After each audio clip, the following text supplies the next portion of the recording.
It's Miss Piper from the Ellensburg Public Library, here today with family stories and conversation.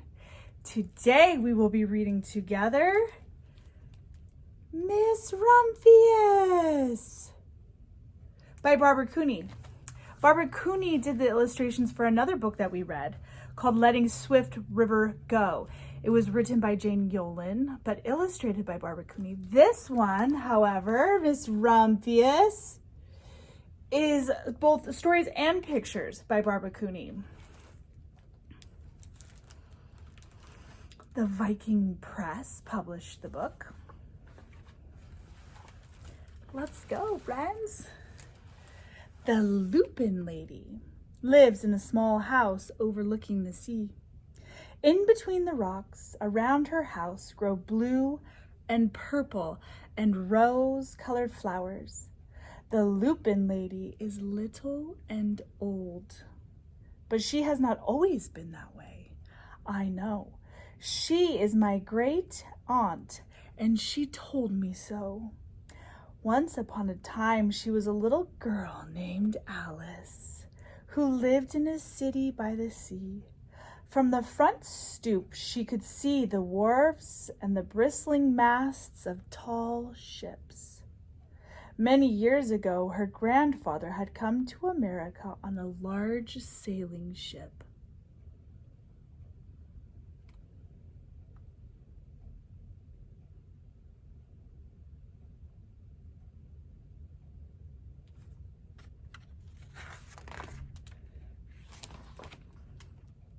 Now, he worked in the shop at the bottom of the house, making figureheads for the prows of ships and carving Indians out of wood to put in front of cigar stores. For Alice's grandfather was an artist. He painted pictures, too, of sailing ships and places across the sea. When he was very busy, Alice helped him put in the skies.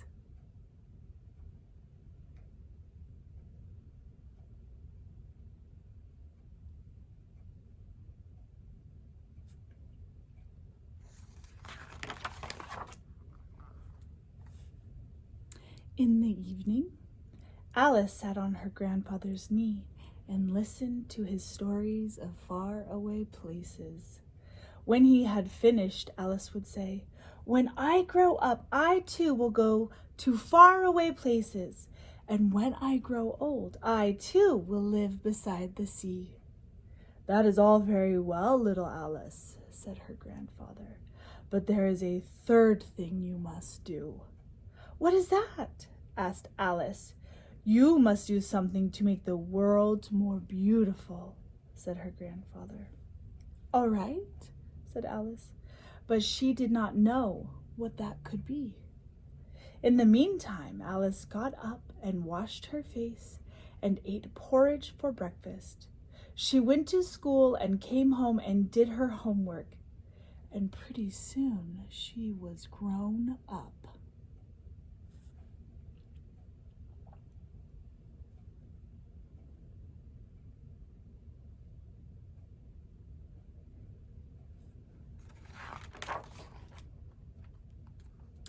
Then my great aunt Alice set out to do the 3 things she had told her grandfather she was going to do. She left home and went to live in another city far from the sea and salt air. There she worked in a library, dusting books and keeping them from getting mixed up and helping people find the ones they wanted. Some of the books told her about faraway places. People called her Miss Rumphius now.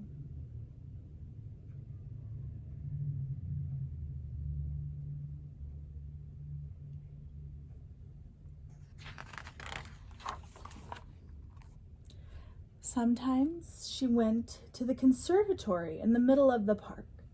When she stepped inside on a wintry day, the warm, moist air wrapped itself around her, and the sweet smell of jasmine filled her nose.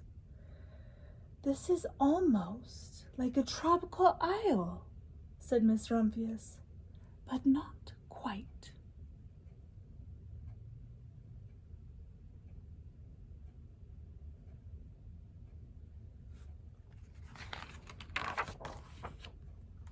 So Miss Rumphius went to a real tropical island where people kept cockatoos and monkeys as pets.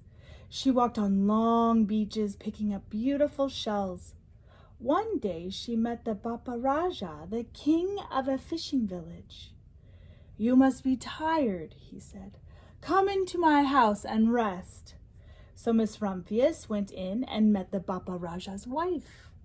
The Bapa Raja himself fetched a green coconut and cut a slice off the top so that Miss Rumphius could drink the coconut water inside. Before she left, the Bapa Raja gave her a beautiful mother of pearl shell on which he had painted a bird of paradise and the words, "You will always remain in my heart." "You will always remain in mine too," said Miss Rumphius.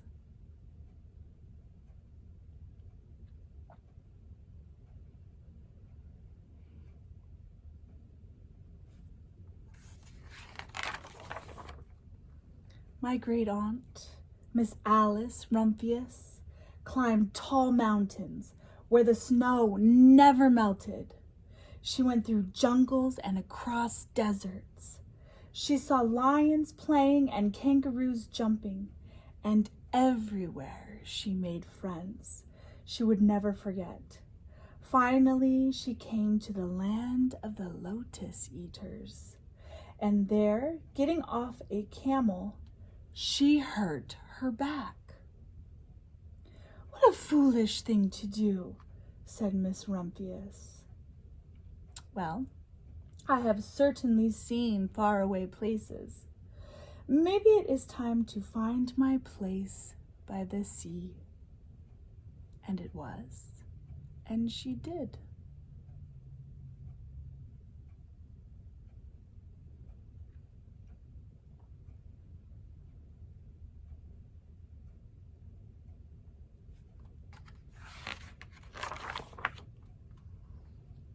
From the porch of her new house, Miss Rumphius watched the sun come up.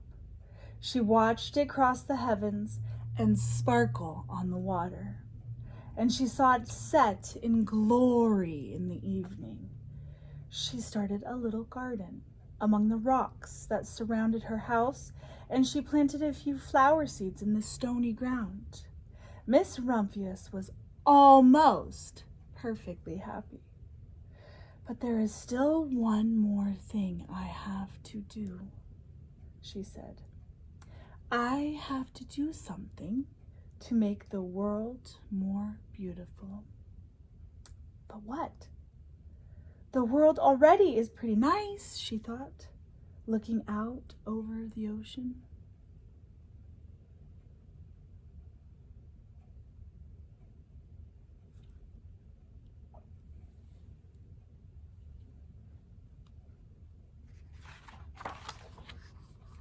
The next spring, Miss Rumphius was not very well. Her back was bothering her again, and she had to stay in bed most of the time. The flowers she had planted the summer before had come up and bloomed in spite of the stony ground.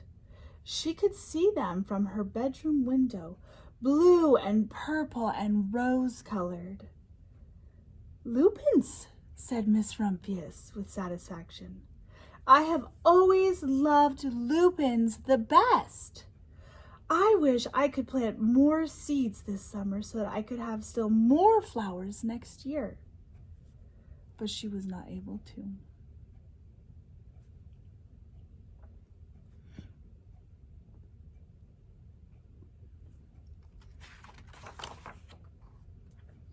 After a hard winter, spring came. Miss Rumphius was feeling much better. Now she could take walks again. One afternoon she started to go up and over the hill where she had not been in a long time. "I don't believe my eyes," she cried when she got to the top. For there, on the other side of the hill, was a large patch of blue and purple and rose-colored lupins. "It was the wind," she said, as she knelt in delight. "It was the wind that brought the seeds from my garden here, and the birds must have helped." Then Miss Rumphius had a wonderful idea.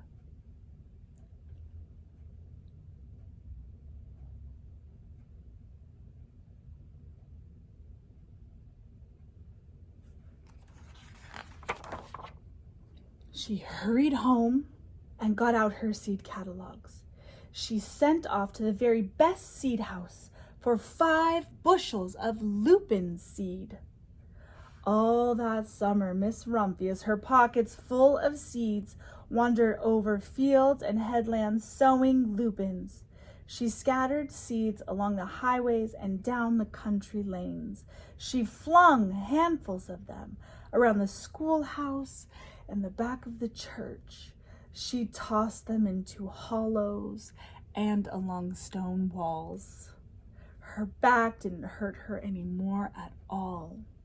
Now, some people called her that crazy old lady.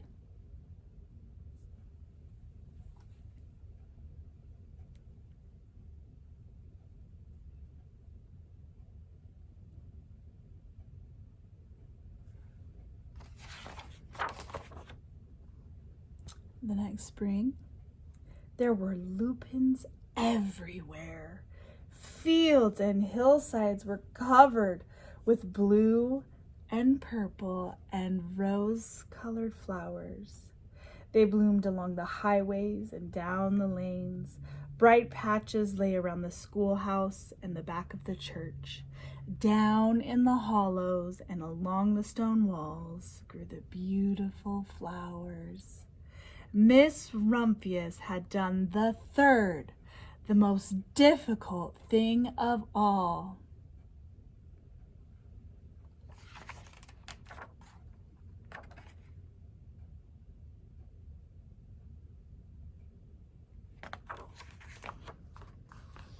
My great aunt Alice, Miss Rumphius, is very old now.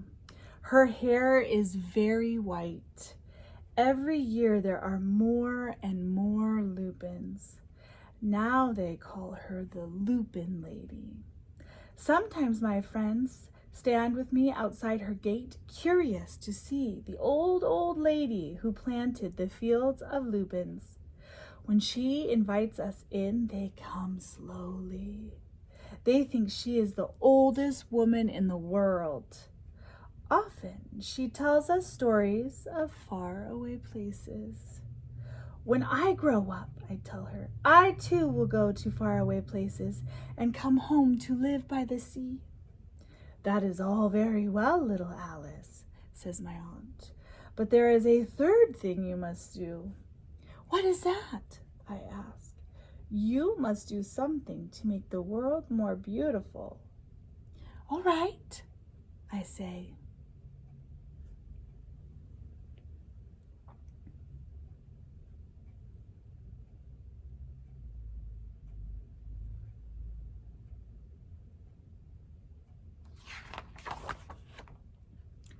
But I do not know yet what that can be.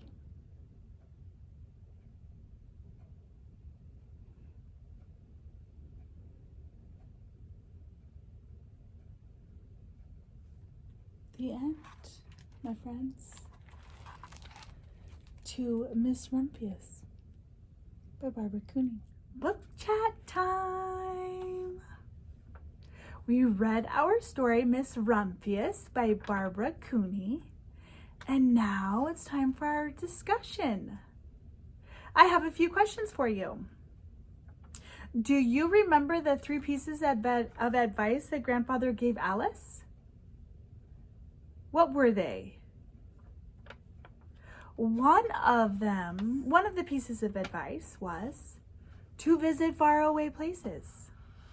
Why do you think that was important to the grandfather that Alice go to faraway places?